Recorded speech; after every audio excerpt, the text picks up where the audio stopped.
Good afternoon, everyone. I guess you have my introduction. So now as we enter the public comment period, I'd like to welcome the public to this business meeting of the Resource Advisory Councils. We're seeking your comments to help us form recommendations and advice to the BLM as per the function of the RACs. Thank you for being here. Your oral comments will be limited to 3 minutes to allow time for everyone to speak. I'll be up here giving you warnings when your time is coming up, but just realize that you can submit longer written comments and those will be distributed to the RACs. When you come to the mic, you'll be stating your name, affiliation, and location, and each person just giving your comments, and just realize it's not an interaction time with the RACs. So again, thank you so much for your time. And it looks like our first person is Adita. Would you like to come up here?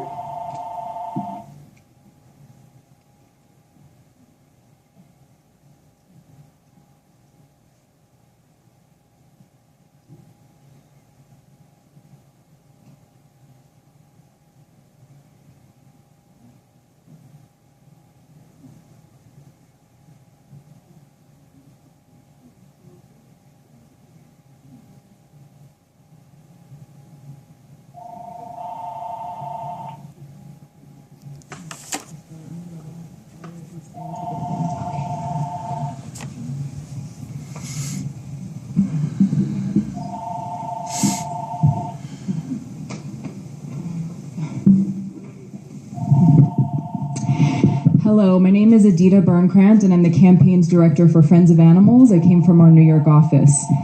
The opinion of the American public, as declared through Congress, is clear. Wild, free-roaming horses and burros are living symbols of the historic and pioneer spirit of the West. They contribute to the diversity of life forms within the nation and enrich the lives of the American people. We are here to let the American people know that there are still wild horse advocates like Friends of Animals who haven't bought into the former Secretary of the Interior, Ken Salazar's, criminal plan to have the BLM rid public lands of every last wild horse so ranchers can have the lands to themselves to breed and slaughter millions of cattle and sheep.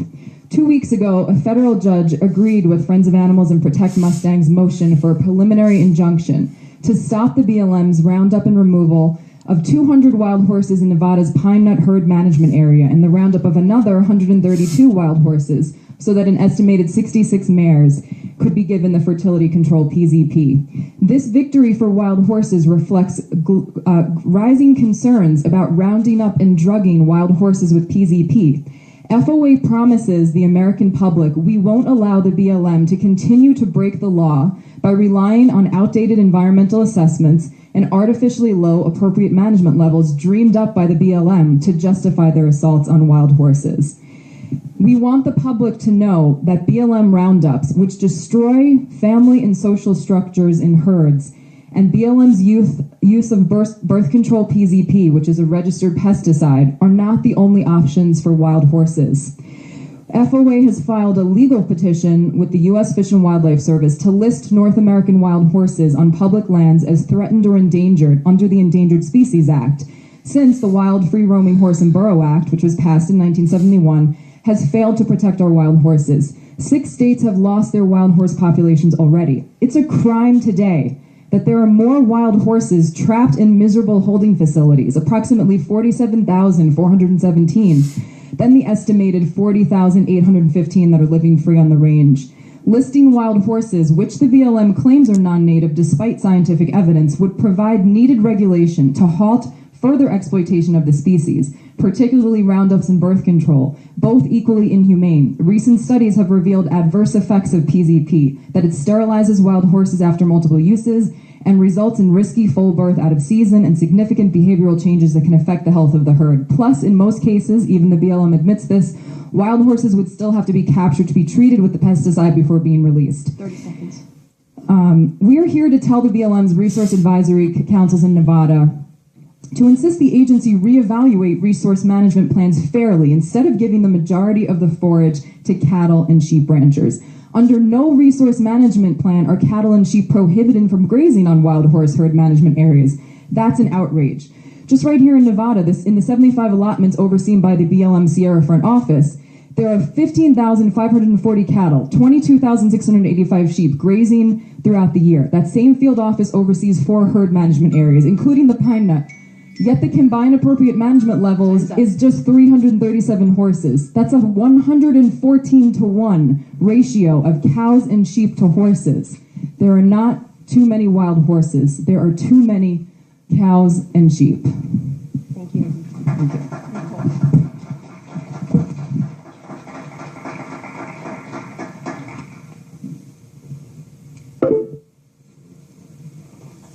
Hi, I'm Nicole Rivard, and I'm correspondent for Friends of Animals.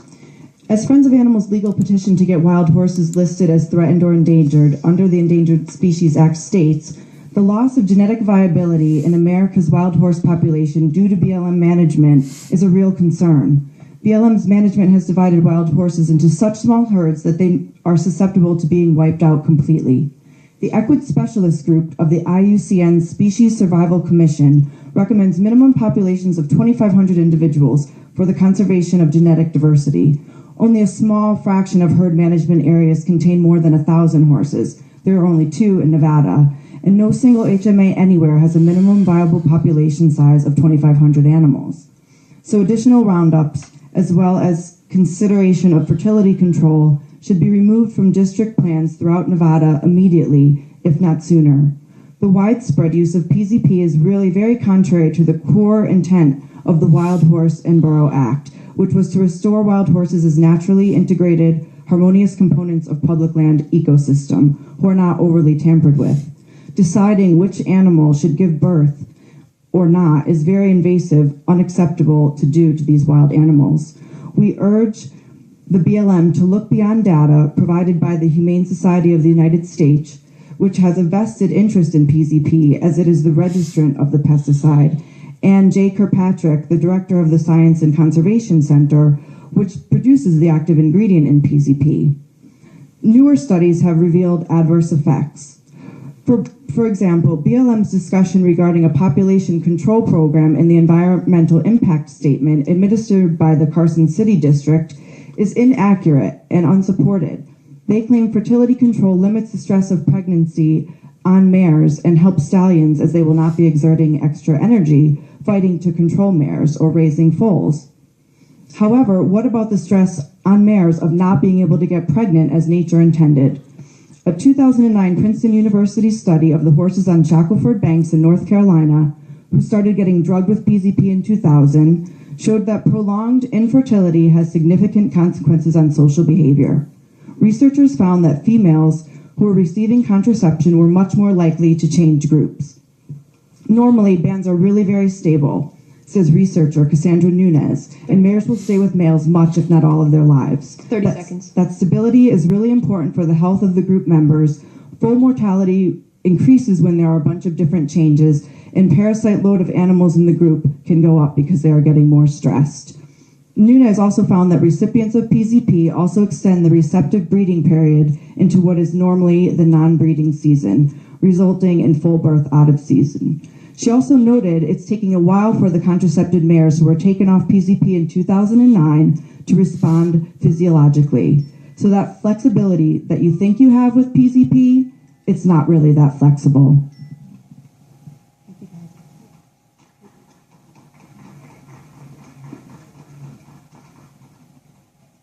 Stella?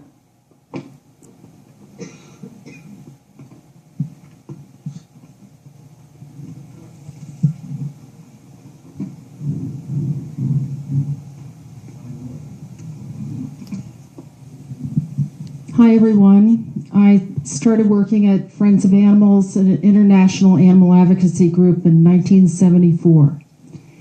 And I've been president the last 28 years.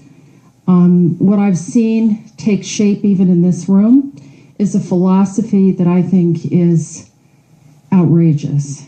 And that is that horses, wild horses, are a detriment to this environment. They're discussed this morning as though they cause drought, as though they're so invasive a species, you can't wait to get rid of them. And we know what happens to them when you do get rid of them. They come back to America to feed zoo animals. They end up on slaughterhouse yards in Canada. They're marketed by a company called Nebraska, sold as food for carnivores. You can have that philosophy that all public lands should be sprinkled with nothing more than doomed cows and sheep. But there are environmentalists and horse advocates across the country that are breaking rank with the Humane Society of the United States and AWHPC. And they aren't standing for this rhetoric and this disdain of wild horses anymore. They don't feel they're overpopulated. They think they're mistreated. When you abandon them to a prison, to a rodeo circuit, to a bunch of ranchers that find the first kill buyer, that expresses nothing more than contempt for a beautiful animal that deserves much, much better from our government. And if you're here as some kind of voice for the government or people that are supposed to recommend decent humanitarian policy, I think you've got to start, please, tuning in messages other than the ones that flow from the likes of the Humane Society of the United States. What Friends of Animals is devoted to doing is going to the wall to protect and preserve the rangelands that must contain these wild horses. I don't want them drugged with PZP. I don't want them rounded up. I don't want them terrorized with helicopters. I'm not going to stand to have the social fabric of their lives wrecked because people think every blade of grass on federal public lands belongs to some doomed cow or sheep. We're not taking it anymore. Thank you.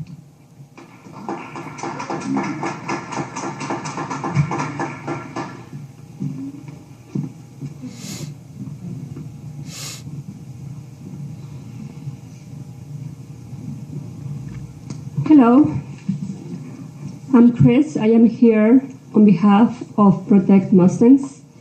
I'm here to say that we are adamantly opposed to the use of PZP on wild horses. We all know that what the BLM wants to do is to manage these wild horses into extinction. Thank you.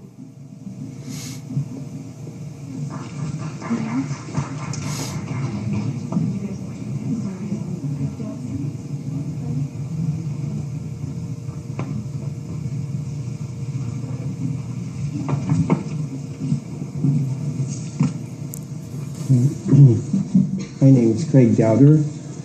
I'm a wildlife ecologist and fourth generation Nevadan, descendant of pioneer stock here. My grandfather was a Danish horse trainer, and I have ranchers in my background, civil engineers, preachers, school teachers, quite a variety.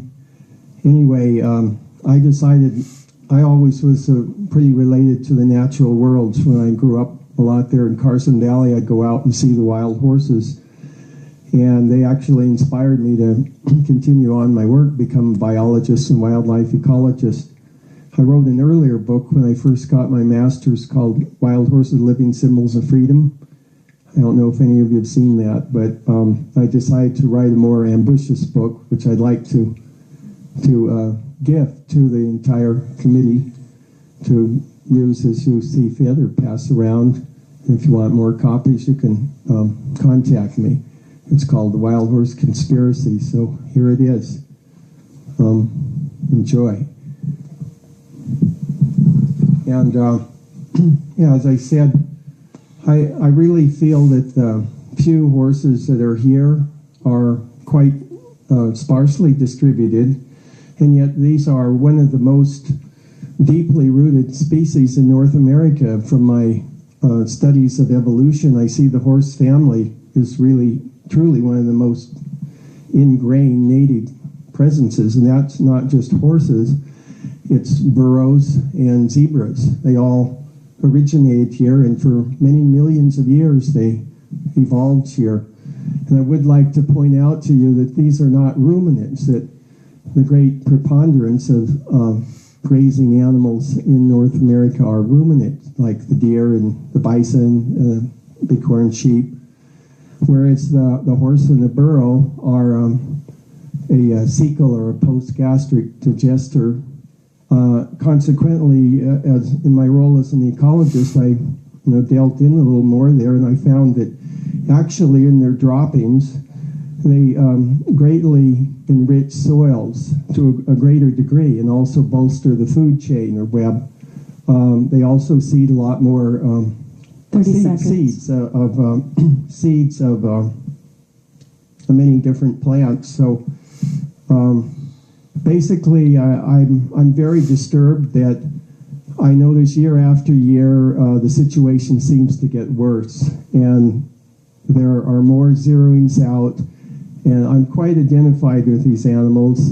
Grew up on a horse, and he was actually a Mustanger. He used to chase down wild horses.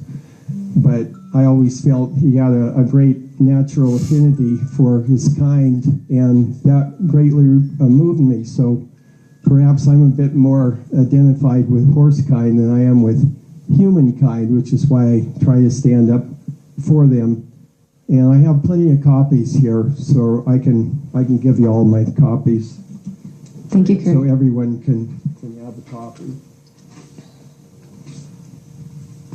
of my speech.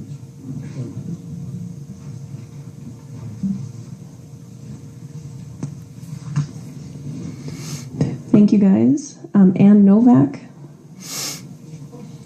Not here? Okay, no her. She wondered whether I could. Yeah, and so unfortunately there's no seating at times. Sorry about that. Sheila.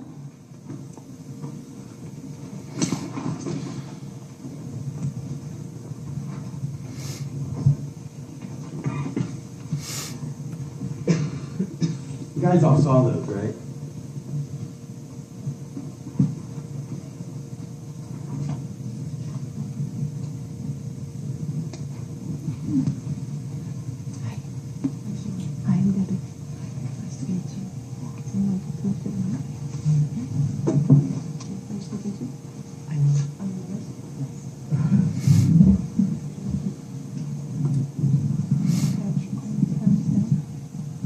Hi, I'm Sheila Schwadell. I'm president of Pine Nut Wild Horse Advocates, a grassroots group located in Gardnerville working with BLM to keep our horses wild and free.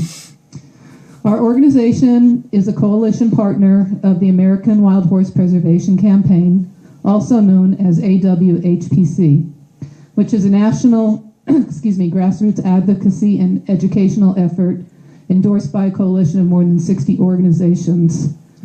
We are also a member of Alliance of Wild Horse Advocates, which is active here. It's a coalition of Northern Nevada groups. We work together on different areas. I'd like to present the RAC members of this petition, which was initiated by AWHPC, which has been signed by 13,000 citizens across the United States in just 4 days, endorsing the following recommendations. Everyone acknowledges that the current approach to wild horse management is broken. The artificially low population limits combined with frequent removals fuel population growth rates according to the NAS, the National Academy of Sciences. And the stockpiling of 49,000 wild horses in holding facilities is completely unsustainable. So what do? Some see slaughter as an option, but America is not a horse-eating culture, and 80% of American citizens oppose horse slaughter. So there's only one solution: address management on the front end by controlling reproduction. AWHPC, the Pine Nut Wild Horse Advocates, along with Alliance of Wild Horse Advocates, and 13,000 other American citizens who signed this petition would ask the RAC to take into consideration the following 2 recommendations. Number 1, implement wide-scale use of proven PZP fertility control vaccine as an alternative to removals and roundups. It works. It's been highly efficacious. It does not sterilize horses. And there have been studies, long-term, ongoing, over 25 years on not only horses but other animals such as ungulates and elephants. Last October, the Northeastern Great Basin RAC hosted a presentation by Dr. Jake Kirkpatrick and apparently recommended that BLM employ this approach. We hope that you'll join with them as a group to recommend this and make it a tri-RAC recommendation. Number 2. 30 seconds. Pardon me? 30 seconds. Oh. Give horses a fair share of resources within designated HMAs. Currently, 70 to 80% of the forage in HMAs is allocated to livestock. This has to change based on public support for wild horse preservation. The AMLs for wild horse populations must be raised at a minimum to accommodate current population levels. We also support alternative ways of providing compensation to ranchers for reduction in forage allocations within HMAs. This is far more cost effective for American taxpayers than continuing to hold them in long-term holding facilities. It's thinking outside the box. They do it with land transfers. Why can't we issue compensation to ranchers that want to give up some of their AUMs for horses? Thank you. Great, thank you for all the comments. Mary Alzner, you're next. And also I'd like to just, thank everyone for the spirit of the public comment. The spirit of the RACs is really, diverse. We have diverse groups and we try to bring all of our opinions together. So let's respect everyone's opinion up here and then just keep your comments to yourself and let the presenter speak. So do we have Mary in the audience? Okay, how about Norma? What's that, Mom? Lars?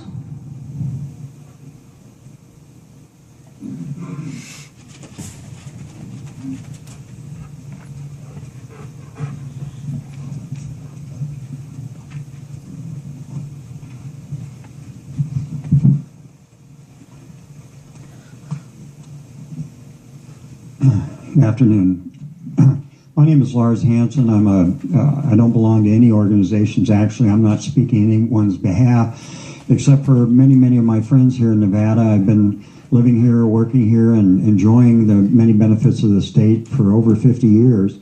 And like Craig, I have been profoundly alarmed over the years to see what has been done to the wild horses in particular.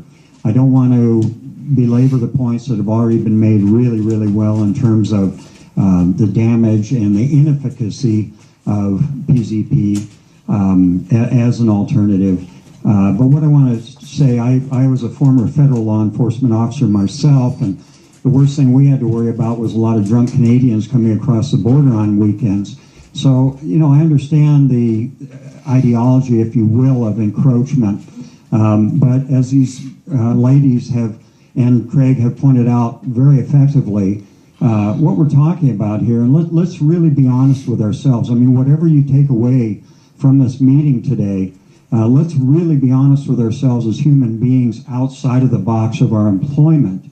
To look at the fact that, you have ratios of cattle and sheep, but cattle primarily, anywhere from 20 to over 100 to 1 compared to the wild horses on these ranges.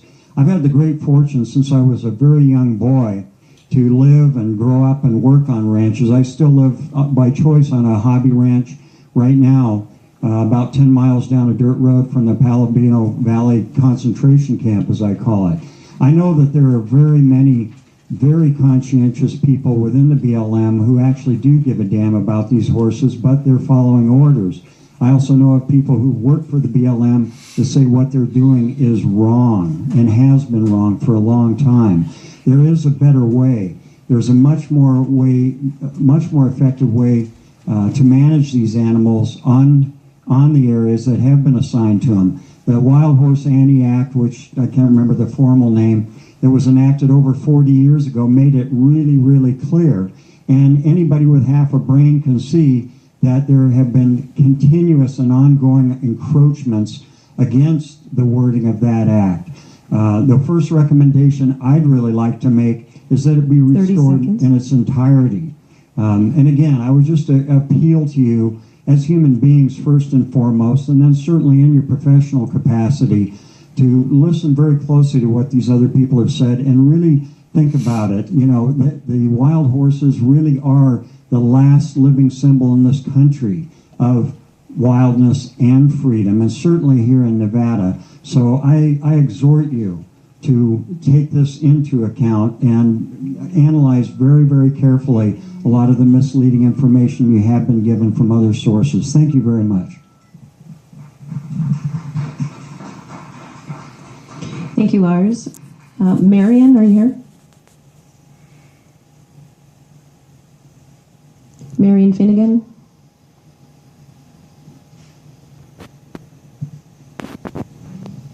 No. Susan Kaufman?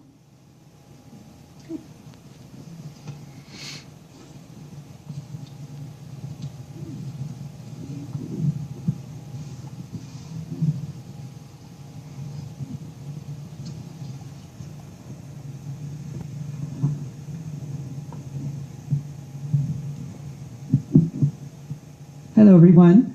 My name is Susan Kaufman. I am a board member of the Virginia Range Wildlife Protection Association, but I'm really here to speak on from my own heart today.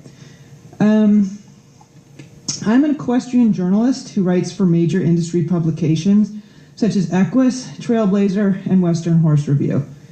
I'm also the daughter of a Holocaust survivor, and as such, I cannot help seeing disturbing parallels between the BLM's management of the wild horses and Hitler's final solution for the Jews. In both cases, you have an innocent population being scapegoated, ripped from their homes, transported in terror, separated from their families, and confined in overcrowded areas where they languish until they die. The only thing the BLM is missing is the gas chambers, and I'm sure that many in the government wish they could implement something along those lines. Excuse me, I'm losing my voice today.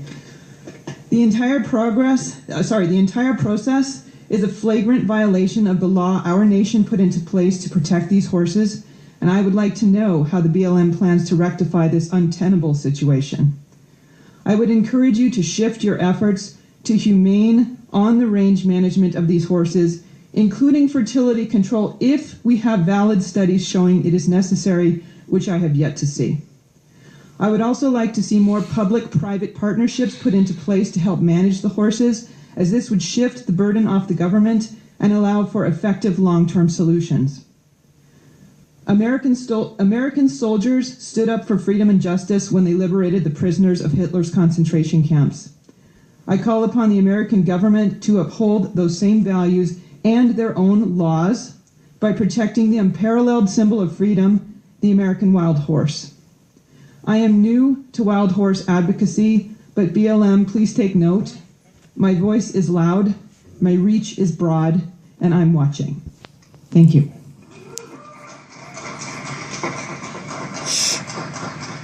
Thank you.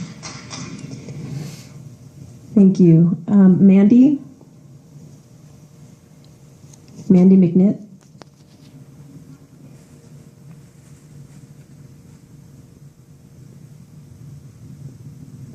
Dorothy?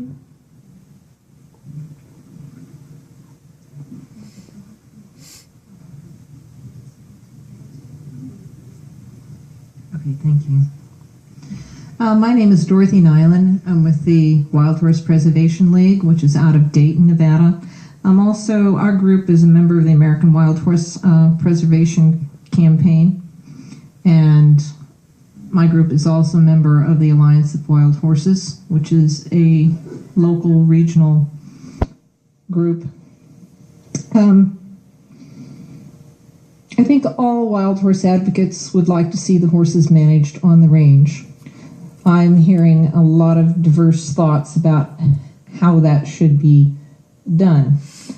I think it's unrealistic, however, to think that the horses should not be managed in some way. My group, in working with the American Wild Horse Preservation Campaign, has dialogue going with the Nevada Department of Agriculture in hopes of helping manage the horses of the Virginia Range. We also have some dialogue with the Carson City BLM office and trying to work with them on a number of projects.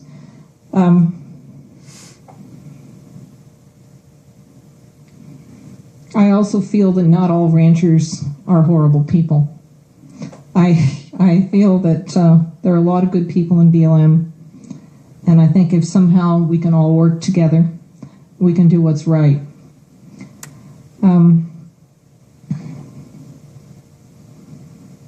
Essentially, I think PZP, we were thrilled when the Carson City office first, in 2010, utilized PZP. And they worked really with my group, the Wild Horse Preservation League, quite a bit. And at that point, they really removed no horses in the long run. Roundups, unfortunately, do scramble families very, very badly and traumatize them. And all of us would like to see an alternative to roundups, a way to manage horses on the range.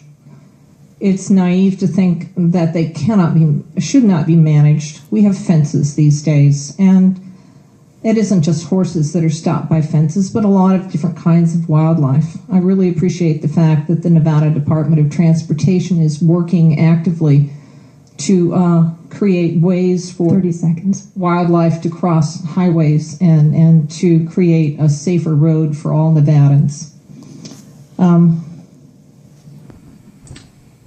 So I'm very hopeful. And appeal to all of you to find your way through the confusion of all the different thoughts that we have here. What wild horse advocates do have in common is that we would like to see the horses out there and managed on the range. Thank you.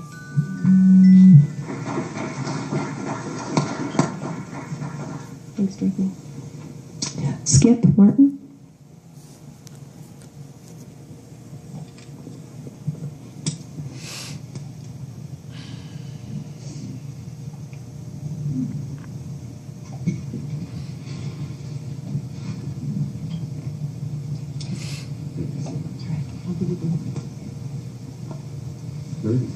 A 30-second warning. Oh, great. You have 3 minutes total.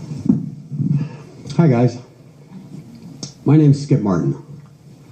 Grew up down the Bay, moved up to Bend, Oregon, had a rather large cattle ranch.